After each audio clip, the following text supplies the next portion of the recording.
आपने खेद जता दिया, आपने अपने बयान को वापस भी ले लिया, लेकिन फिर भी विवाद खत्म होता नहीं दिख रहा। कल पटना में आपके खिलाफ एक FIR IMA ने फिर कराई है, क्या कहेंगे इस पर आप?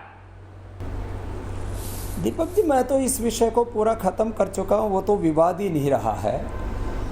और कोई FIR करवाए, ये देश में सब स्वतंत्र हैं, संविधान ने सबको अधिकार दिए हुए हैं। कोई गाली गलौज करे, उसके लिए भी सब स्वतंत्र हैं। कोई जो है कुछ भी योग के संदर्भ में, आयुर्वेद के संदर्भ में, नेचुरोपैथी, हमारी सनातन संस्कृति, अपने संन्यास के बारे में या स्वामी रामदेव के बारे में भी। अब ये किसी मुल्ला और मौलवी के बारे में बोल नहीं सकते, किसी ईसाई मिशनरी के बारे में बोल नहीं सकते, ये IMA वाले कोई किसी वर्ल्ड की बड़ी पावर को चैलेंज कर नहीं सकते, देश के भी किसी दूसरे रिलीजियस सेक्टर को छू नहीं सकते। सबको एक ही जगह आपत्ति है कि जितने भी हमारी सनातन संस्कृति के प्रतीक हैं उनको ढाओ। योग को गाली दो, आयुर्वेद को गाली दो, नेचुरोपैथी को गाली दो, स्वामी रामदेव को गाली दो। इनका स्वामी रामदेव ने बिगाड़ा क्या है? और मैं एक सीधी सी बात कहता हूँ, जब मैं कह चुका हूँ कि मैं इस विवाद को ख़त्म करना चाहता हूँ, काम करने के लिए कितना बाकी है? अभी आप देखिए, इस समय खाली एक कोविड प्रश्न नहीं है, कोविड से 10 गुना ज़्यादा लोगों की मौत हो रही है तंबाकू के कारण से। कोविड से 10 गुना ज़्यादा मौतें हो रही हैं लोगों की रेस्पिरेटरी सिस्टम फेलियर से, हार्ट फेलियर से, लोगों की हाइपरटेंशन से मौतें हो रही हैं, शुगर बढ़ने से मौतें हो रही हैं, लोगों की खाली मौतों की बात आप करें तो स्ट्रेस, डिप्रेशन, एंजाइटी से सुसाइड करने वालों की संख्या कोविड से भी ज़्यादा है। हम क्या योग, आयुर्वेद, नेचुरोपैथी और हमारी जो स्पिरिचुअल साइंस है, मैं एक शब्द में बोलूं तो, उससे इन लोगों को बचा नहीं सकते? खाली हम जो है सरफेस के ऊपर आकर के कब तक लड़ाई करते रहेंगे? हमारे पूर्वजों ने जो हमें ज्ञान की विरासत दी है, किस तरह से हम लोगों को उभार सकते हैं? देश को बाजार मान करके काम नहीं कर सकते दीपक भाई।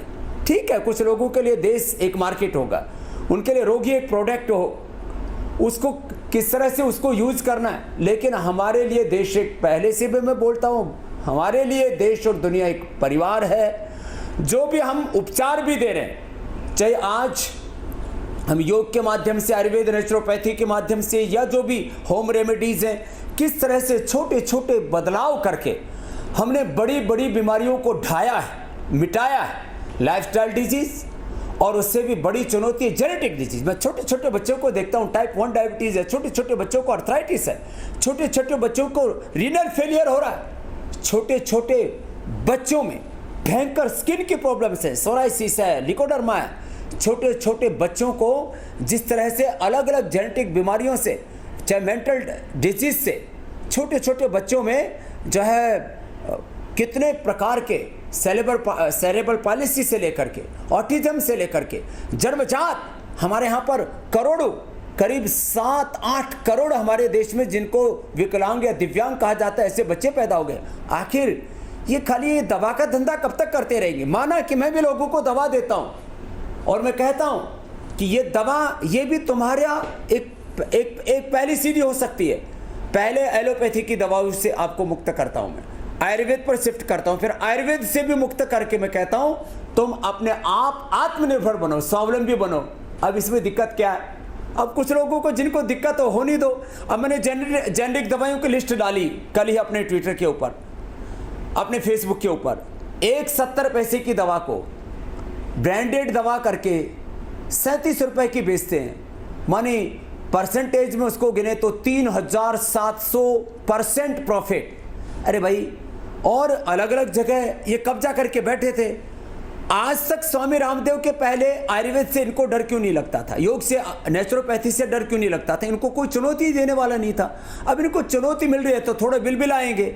और मैं तो कहता हूँ ये IMA का काम है ही नहीं।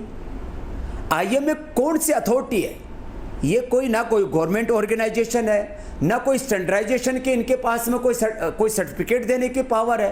ये होते कौन है स्वामी रामदेव से प्रश्न करने वाले? ये होते कौन है किसी भी स्टैंडर्डाइजेशन का बात करने वाले? कौन सी अथॉरिटी है? इसलिए मैं कहता हूँ ये अपना काम करें, रोगियों की सेवा करें और हमको अपना काम करने दें। तो इसमें लड़ाई झगड़े की कोई बात ही नहीं है दीपक भाई।